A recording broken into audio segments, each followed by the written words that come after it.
The First Cold War was between the former Soviet Union and Western blocs under the leadership of the United States of America. It focused on developing the military might and arms race of each superpower. Specifically, the nuclear arms race.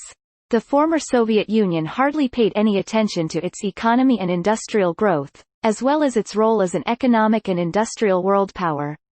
This eventually led to the dissolution of the former Soviet Union. However, the Chinese government first began by focusing on developing China's economy and industries. China became the biggest producer of exported goods, and dominated the Western market, attracted the American investors and encouraged the United States manufacturing to move to China. Next, the Chinese government ensured that the United States owes over $1 trillion to China. Then, the Chinese government began to strategically and systematically invest in expanding its military power, to support its rapidly growing mercantilist ambitions. The new Cold War between the United States and China, Second Cold War, is a complex multidimensional and multifaceted one.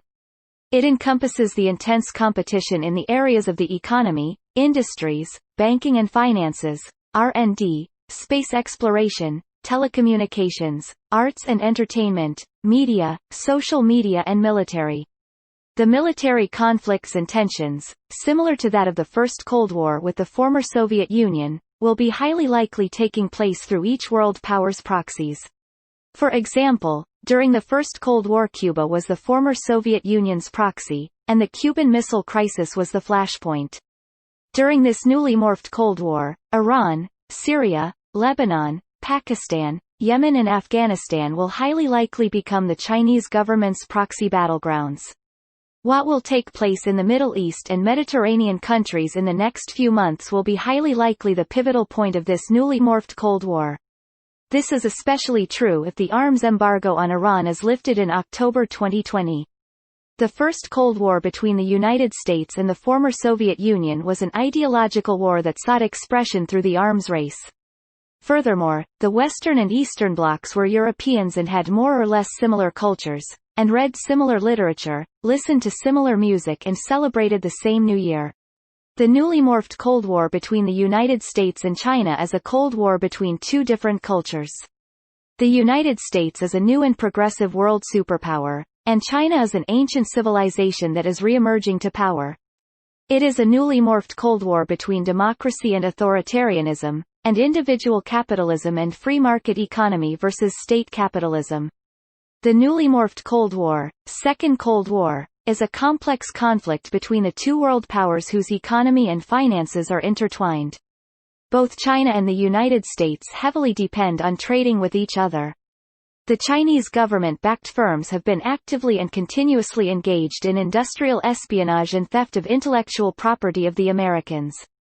Furthermore, the violation of human rights by the Chinese government has triggered the United States campaign against the Chinese government due to its treatment of China's Uyghurs population, in Tibet, as well as what is going on in Hong Kong.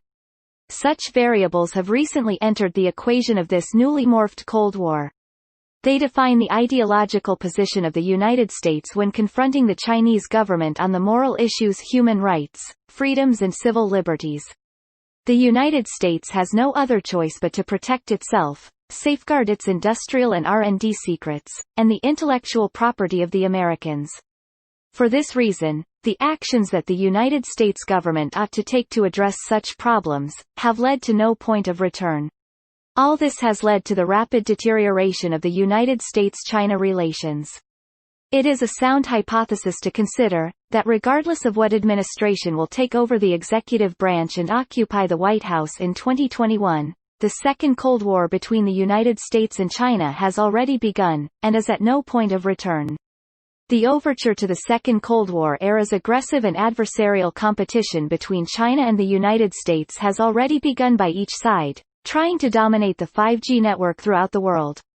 The United States and China will highly likely focus on telecommunications and space exploration, especially space mining. The next 2 decades will highly likely focus on how the two world powers position themselves within the international system, how they each attempt to dominate the world economy and industries, and which countries side with either the United States or China.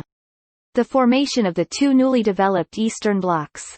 The Eastern Bloc led by China and the Western Bloc led by the United States, tend to be the next phase of this newly morphed Cold War.